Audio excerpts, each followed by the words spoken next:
putting it in is because it highlights. So now we've got this teenager who is doing their job. I'm figuring out who I am. And if there is a variation from heterosexual or from cisgender in the mix, they are doing their regular job and they're doing an extra job. So they might be really confused. They might be trying to figure out who am I like. And then there's varying levels of kind of tolerating, okay, maybe this is how I am. Maybe I can accept it. Maybe I can be happy about it. And then the last step is cool, is just who I am. But this is hard. This is a hard job.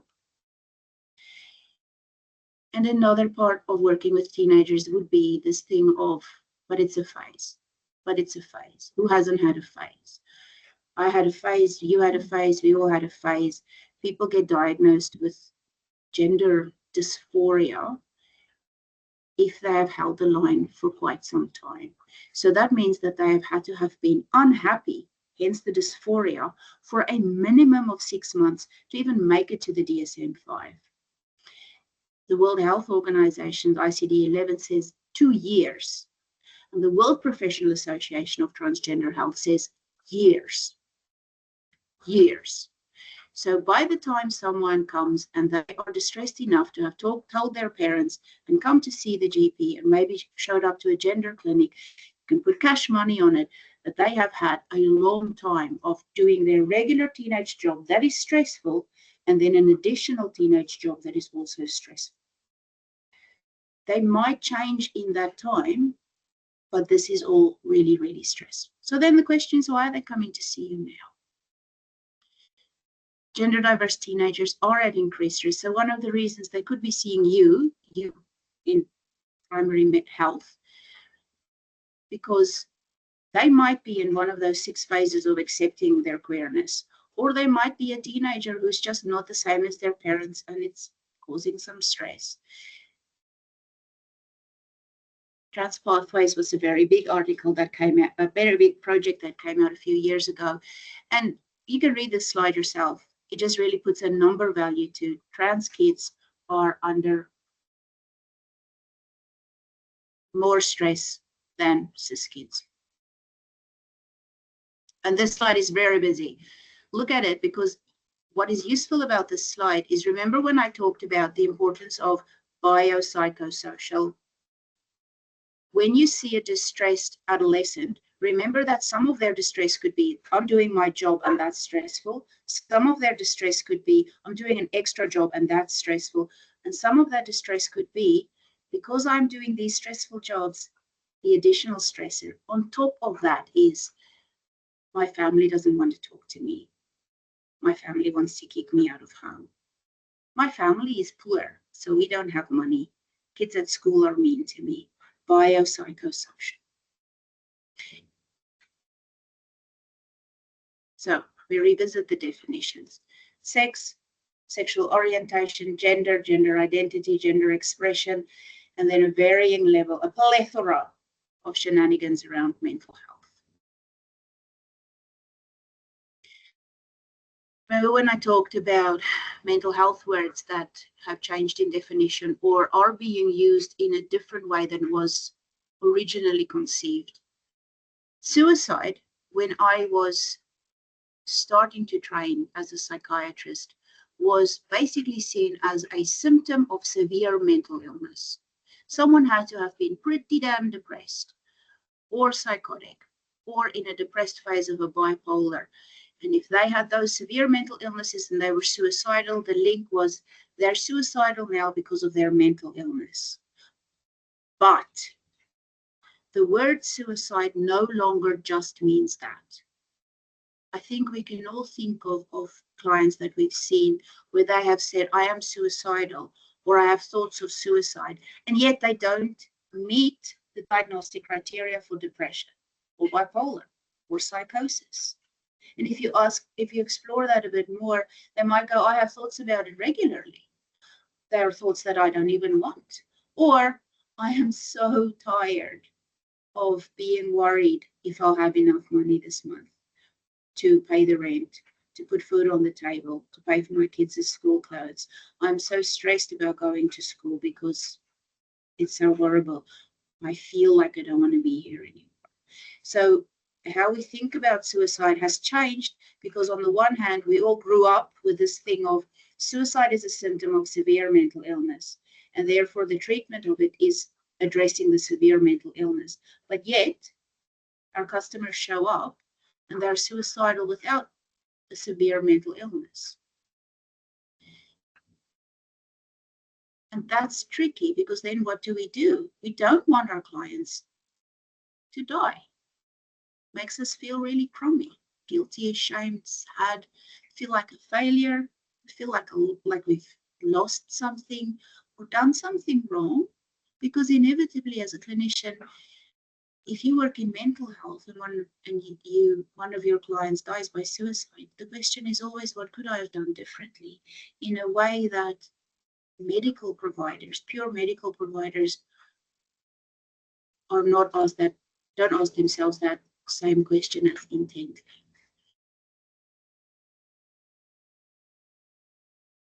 There is a difference between stress and distress. Stress is a normal response. Yeah, we're all stressed. I was stressed leading up to this presentation because, you want to do a good job. Distress is when that stress becomes so chronic, there's no way out, or it feels like there is no way out. The stress happens too often, becomes uncontrollable. It feels like it's uncontrollable and insurmountable, and it's like, I don't even know where else to go with this. The flip side of a stress could be also that it's actually low-key kind of useful, and that's called eustress. I had never heard this word until I did this presentation, so I don't know if anyone is using it, but basically this is helpful stress. This is like, my mother is coming to visit and she's going to have something to say about my house, and that's going to cause me stress. So let's everyone clean this house like my mother is coming, and then suddenly we all get the job done real quick.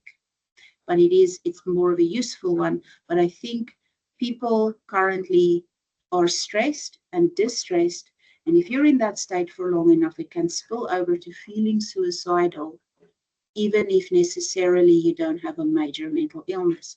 So that's the tricky thing, because what do I do with that? Drivers of distress. Look at this.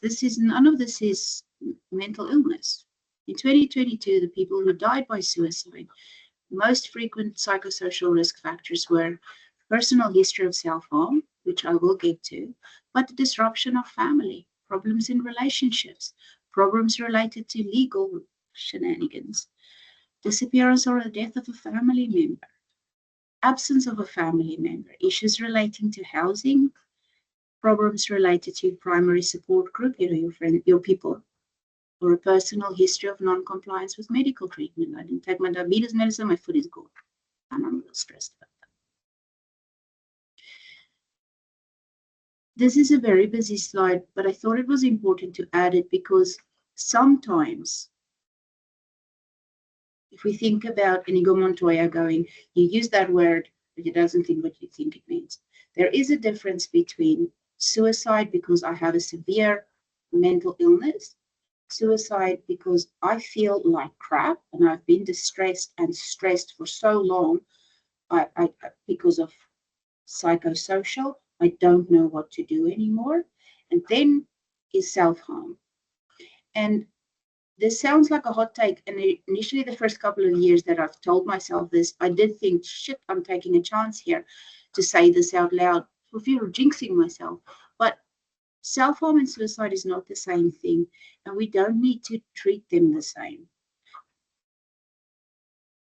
We all would have seen young people who have hurt themselves on purpose. But for some people, that is the goal.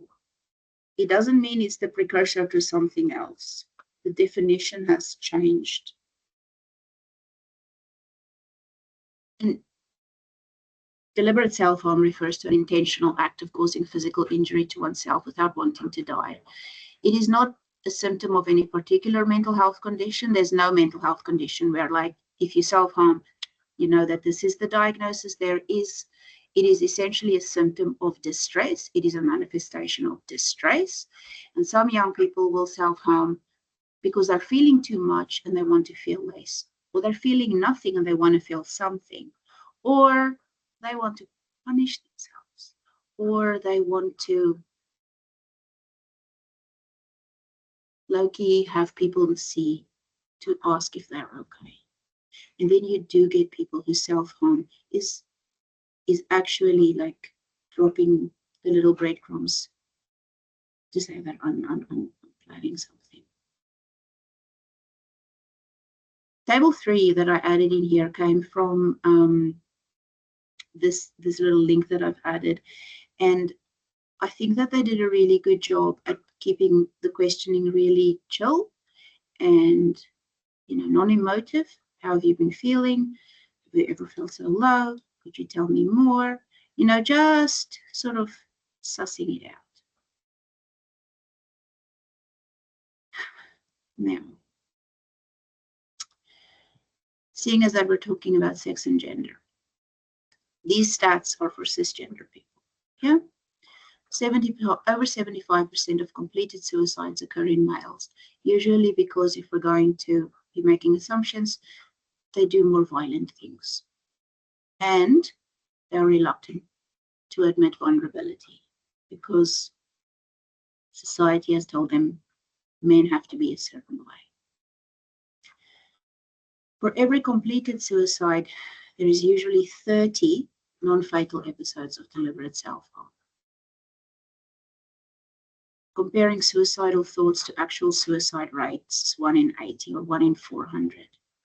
But people with suicidal thoughts, 1 in 80 or 1 in 400 with suicidal thoughts will commit suicide in the next 12 months. So the odds are ever in your favor to make it, but it is tricky.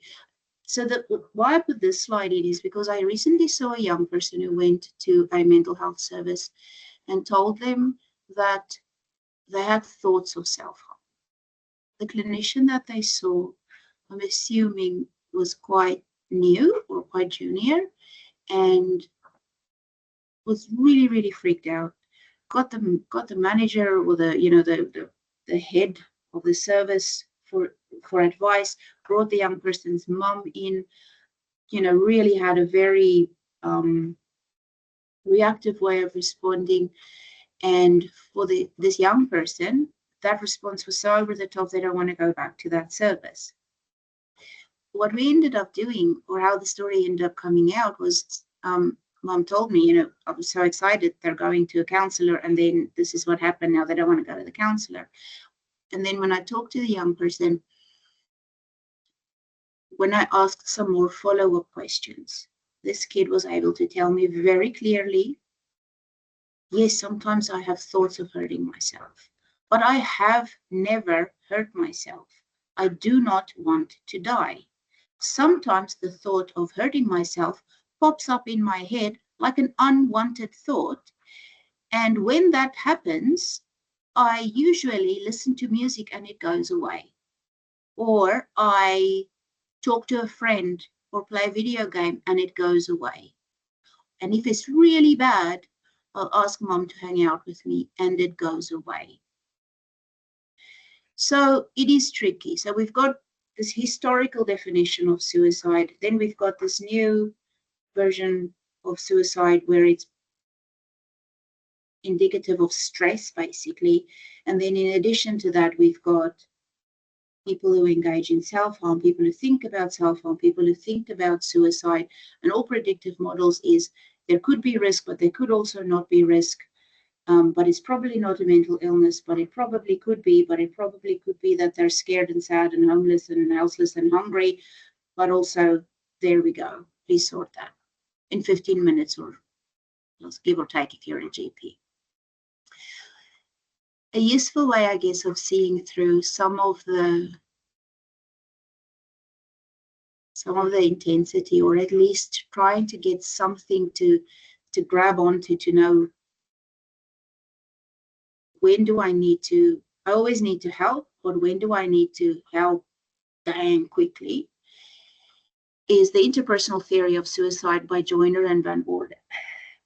And this is a tough slide to look at, but it talks about the highest risk of suicide desires emerge when people perceive themselves as a burden and they have thwarted belongingness. And then as a subnote, They also have access to means.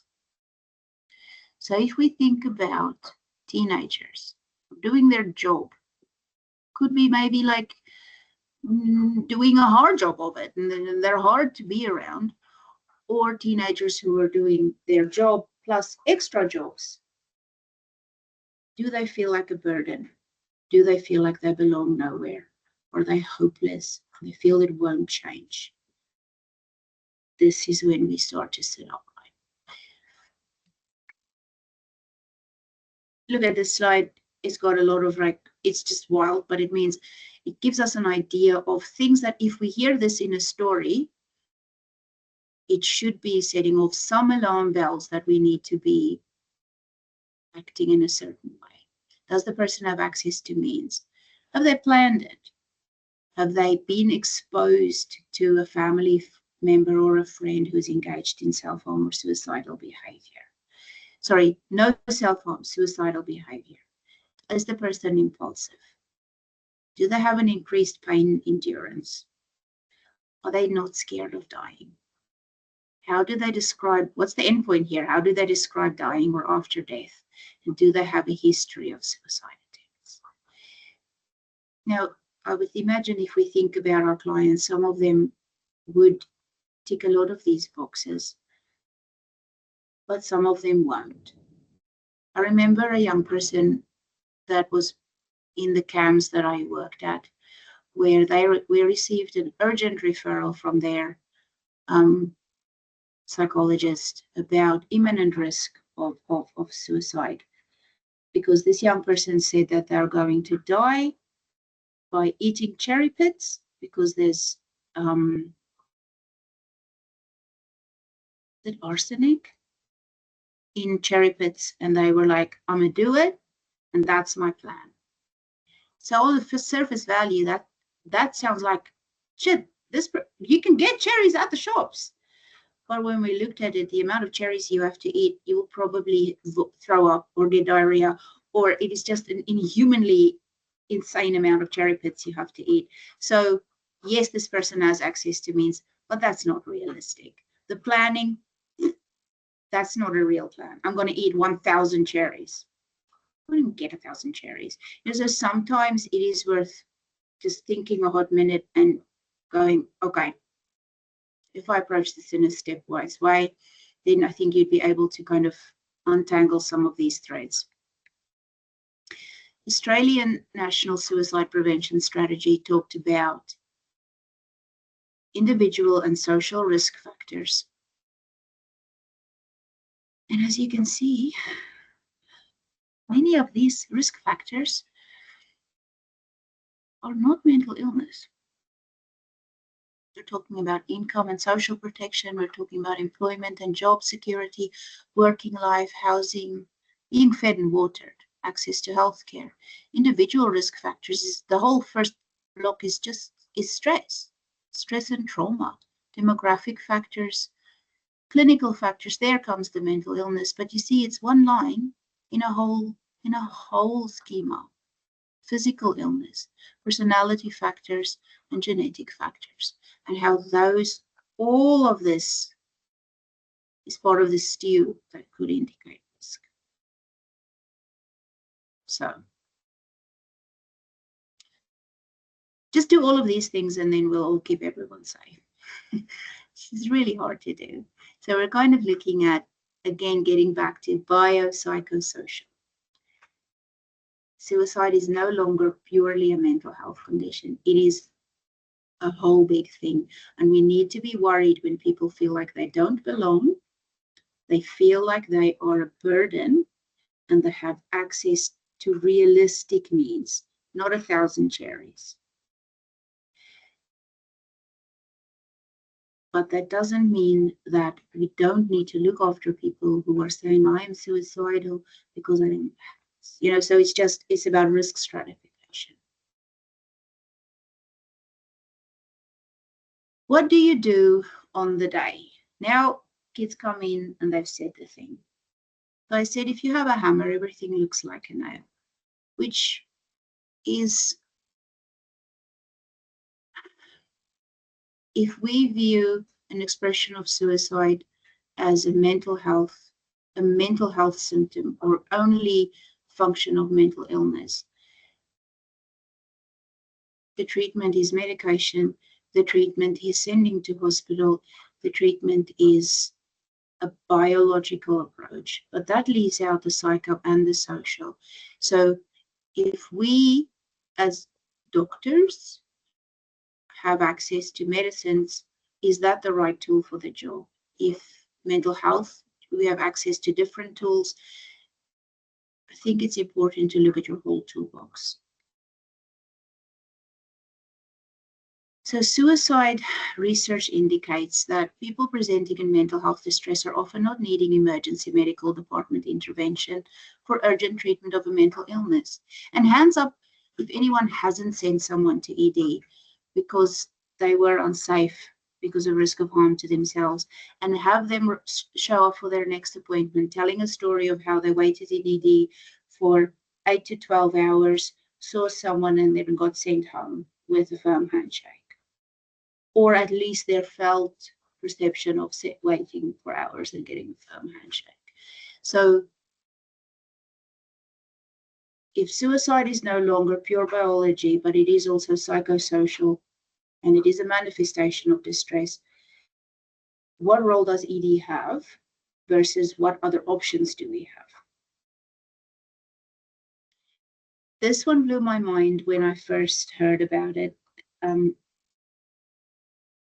was a few years ago at a suicide conference, but the NHS has just sort of revisited and solidified that in 2025, where they talked about suicide prediction tools and scales and how they don't work. So if we go back to the slide, the super duper busy one, if this is your thing and you only ask these questions, you could get an inaccurate risk assessment, or people cannot tell you the truth, and you could get an inaccurately low assessment. So if we keep that in mind and we go, should the evidence says that suicide risk prediction tools, yell tick boxes, don't work, what do we use to try and assess the risk, to try and assess where does this person go? We replace it with a biopsychosocial approach. Explore risks collaboratively. Understand changeable safety factors and come together to make a safety plan. And this sounds really airy-fairy, and I'm not going to lie, this does take time.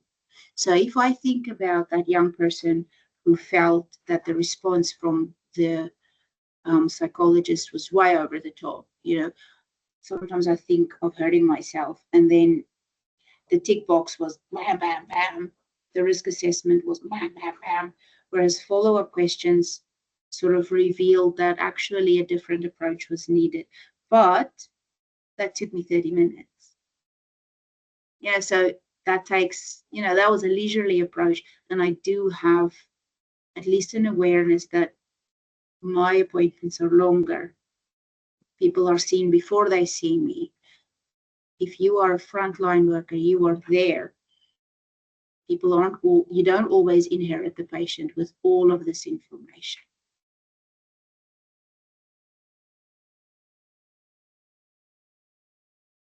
There is a tool that we use in mental health, and it's called formulation, which is basically really an intellectualized way of going, we write a paragraph about the person so we can kind of understand them better as a whole as person.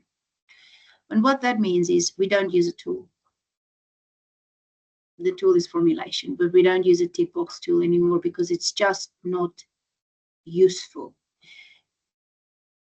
in a way that will actually keep people safe. It's useful if you think, shit, I've got 2 minutes, but it's not useful because you don't know enough. We focus the assessment on the person's needs and how to support them in the here and now, in the medium, and in the long. And mental health professionals should undertake a risk formulation. These key principles are beautiful on paper, and they sound really wanky if you read them, but basically it comes down to getting to know your patient as well as you can, getting to know your customer or your client as well as you can. build a relationship with them. Make sure that you put yourself as, I am someone that you can talk to, and I'm not going to lose my marbles if you tell me things. Make sure, and this is just me being superstitious, but I can guarantee you every time I haven't told the patient at the start of the appointment, what you tell me is confidential unless it's about your safety. If you're not safe or someone else is not safe, I need to tell someone. In that appointment, if I don't say those things, the kid's going to tell me something that I'm going to have to go, shit, I'm now going to need to tell your parent, and then try and rebuild the relationship. So if it's at all possible, start off with, if you tell me it's private, but I'm here to listen, and it's about safety, I need to tell someone, but the rest of the stuff, people don't need to know your business. Keep a biopsychosocial approach in mind and do a safety assessment and formulation. What are the things that are stressing you? Dynamic understanding, that means moving away from tick boxes, knowing that a tick box gives you a picture in this freaking minute right now, but it doesn't predict anything, and it doesn't capture the past either. Involving others and clear communication. So, safety assessment, explore, safety formulation, map, create a shared understanding, safety management and planning. Is immediate action needed, including others? So if we go to explore, that is the part that can take a while. So that means asking this kid, what do you mean by you think about self-harm? As in, you want to do it, or you don't want to do it and the thought just pops up? Have you ever thought about that before? Have things changed? How is your mental health? What else is happening? And then creating a shared understanding of who they are as they fit into their family. For this particular young person, they had intrusive, unwanted thoughts of self-harm. They have never acted on it. And I know that because straight after telling me, I told him I had thoughts of hurting myself, but look, I've never done anything. So I had like a really nice visual reminder. Those arms were pristine. I've got many tattoos. It's not pristine. And the kid was like, if I am feeling really unsafe, I'll go and hang out with my mom, but I don't necessarily want to tell her I have thoughts of hurting myself, because I don't actually want to hurt myself. And I have had a family history of suicide, and my mom will just be too stressed then. I think I can manage this. And we got there because we could spend some time untangling that. And that way, that young person and I could make a formulation together. Okay, sometimes you have intrusive thoughts that you don't actually want. What do you do when they happen? Does that work? What if it doesn't work? What else can you do? And that's what we wrote down. That is what our safety plan was. I mean, I'm using a really softly example, but I would imagine if someone is at more severe risk, if you see someone who says, listen, I am suicidal because I'm distressed, because I'm homeless, and I am currently intoxicated, and I have taken medicine. If someone is medically compromised, mail them to ED straight away. But it's just, if they are not at imminent, acute, current, severe, I'm going to do it now, there is wiggle room to work with them to try and keep them in a bit of a bubble. But it relies on you understanding them, working with them, and then bringing other people in to share the load, because you can't carry it by yourself. Ask questions, because it will save lives. Ask people to rate it. I work with a lot of neurodivergent kids, and asking them really open-ended questions is a fool's errand. So I have got different sets of questionnaires and how to ask questions in my head. Some people do really well if you give them something concrete. Listen, on a scale of green, I'm safe, orange, I'm mid, red, I'm unsafe, where are you at now? On a scale of 1 to 5, on a scale of 1 to 10, on a scale of a smiley sticker to a cranky sticker, figure out as a rating scale that you feel comfortable using. Ask them about current stressors. Do they actually have a mental health condition? Not actually as in a derogatory way, but do they have a depressive illness, or are they sad? Are they anxious, anxiety, or worries? Do they feel hopeless about their situation? And do they have thoughts of suicide? The folklore is if you're going to ask it, you're somehow putting something in people's heads that doesn't hold up when it's actually investigated. Doctors are the last hope for such a discussion with many suicidal patients. I say doctors because most people will go to the GP. If you feel uncomfortable going, are you suicidal?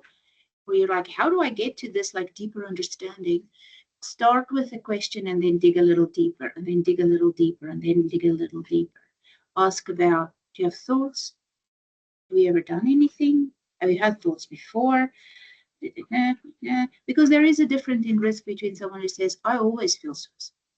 I have patients who are always feel suicidal, but they can also tell me that is just how it is. That doesn't mean I'm going to do anything. But if a person who is always suicidal comes and tells me, this is different, that means something, but I'll only know that when I ask question, question, question. Dig, dig, dig, dig, dig, dig, dig. Be worried about dudes. Be worried about them. Not because they have been trained to not say if they need help, and somewhere in between not being allowed to be vulnerable, they've gone the opposite way, and they're just more risky. And they will say, no, I'm fine, I'm just joking. But that starts when they're young. The person presents to a healthcare professional. That would be, mental health. Establish the means of self-harm and discuss removing this. Yeah, I take all these Panadols when I feel upset. Would you consider not? Would you consider giving the Panadols to someone? Just create a little barrier where it's not just like, oh, I can do it, where it's like, oh, I have to get up now to do it. Or would they hand it over? Ask if you can bring someone in. Have that conversation at the start before they start dropping all their business on you, so you can know when to tap someone else in. Ask their permission to liaise with someone else who knows them if they have another provider. And when you bring in all of these people, it gives you an idea of who else is the safety net around this person, and an idea of their capacity.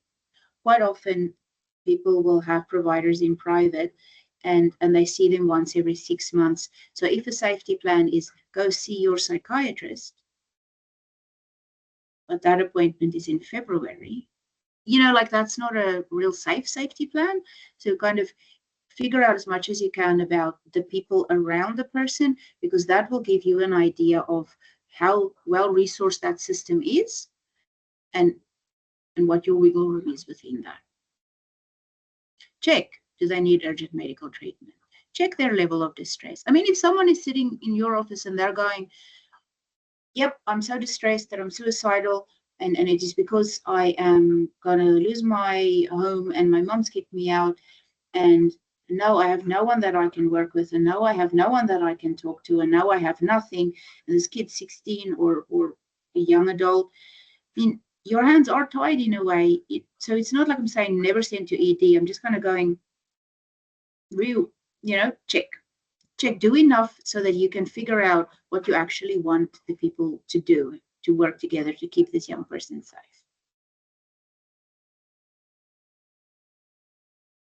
Make a referral, which is some of you guys would do all the time. If the concern or the stress is rising, or it's high, or it's just staying real high, if the intent is increasing, if you're feeling it in your guts that you're like, something's up, if they ask for support, give them support. Or sometimes we would have all encountered that where the young person is at this level of distress, but the people around them in their network can't contain that anymore. So these are all things that you can ascertain when you do that assessment. And then when you've done that, and you've done that formulation, you get a little picture in your head of who this person is and who helps them and what's going on in their life, then you can kind of go, okay, this person needs to go to ED because they are currently, they've taken an overdose, or they have a wound or an injury, or I am trying my best here to do lots of different things, but they ain't buying what I'm selling. But that would be a percentage. But there will be a bigger percentage that you can do other things to keep them safe. And some of those things is showing up for them, trying to give them a call, or trying to check in. I've got two jobs. One of my jobs is in private practice and my other job is in public. I have more flexibility in my public job, at least in some ways, because there'll be times where there's a meeting that I can quickly duck out and make a phone call, when someone's discussing something that isn't necessarily my role, or, there's times where I have protected times built into my job. In my other job, in my private practice job, I'm booked up solid. So wiggle room is hard. So if I talk about creating wiggle room and checking in with patients, I like to think that I have at least an understanding of the limits around that. So if you can, check in with them. If you can not check in with them, see if someone else can check in with them. Do a medication review. Give them information about other people that they can link in. And refer them to a mental health service if they have a mental health condition. I attended a webinar a few weeks ago. You'll see the reference in some of the slides. Professor Turner, a psychiatrist who presented this webinar about management of suicidality, and I have leaned heavily on her slides for this presentation. She was a big proponent of the Towards Zero Suicide framework, basically because her whole doctorate was around suicide and suicide prediction and suicide prevention. And time again, the research comes back with sending someone to hospital for suicidal distress around psychosocial doesn't help, and it doesn't protect them, and it can in fact do the opposite. So if we're looking at the primary things that make us get really worried, hopelessness, thwarted belonging, the natural antidote seemed to be, okay, well then we'll make them belong somewhere, get someone to check in with them. And that is that's the whole game plan of the Towards Zero Suicide framework. It is to give people a soft place to land that is not medicalized, where they can talk to a person about their feelings. That is a person, not a clinician, a person. So it's based on evidence, and my understanding of the Towards Zero Suicides, like the places where people go to get this, would be what's called a safe haven. So safe haven is sometimes I like to call it a mental health ED, if I need like a short, concise little soundbite for a patient. But it's an assessment that you show up, is a place that you go where you show up without an appointment, and you are met with two people. One of them is a clinician, one of them is a lived experience person who's done training. So you always get to talk to two people, and one of them at least knows something about your experience, but it is much more of a human approach. And it is not medicine, and there's no security guards, and there's no, locking the door, and there's no mental health act. It is, you go and you have a chat and you go. And if they assess and go, this person is actually at higher risk, then they can send to hospital. But it is a diversionary tool that gives people a soft place to land and attempts to address that thwarted belongingness and the burden feeling.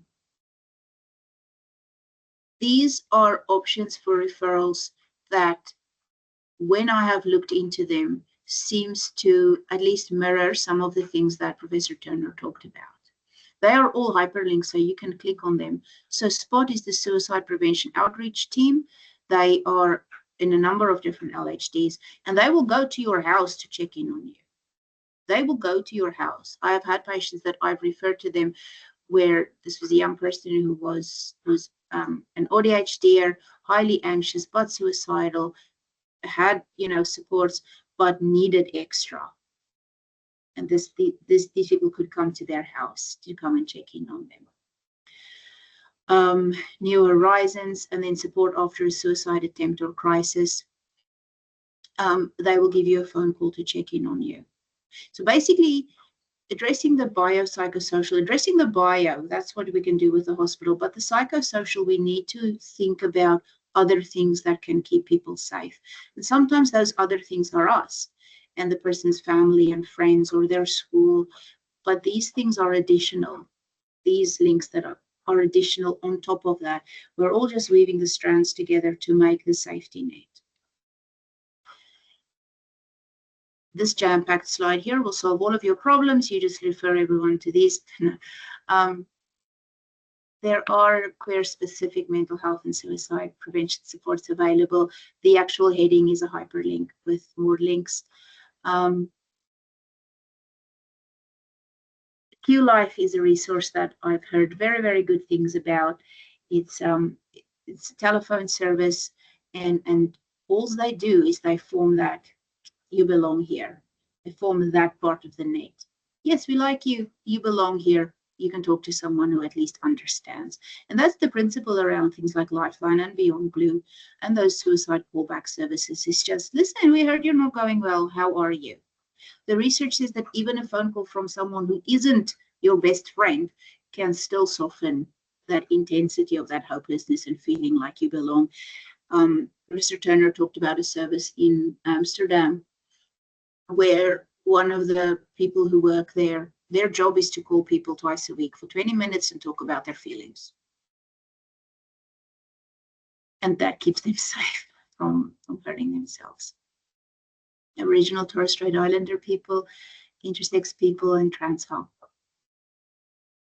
Kids Helpline 2010 is a Sydney-based support service. We all know Headspace, and Reach Out has got some nice links as well. I have 3 minutes left. Thank you. If there's time for questions, I think I can squeeze in a few.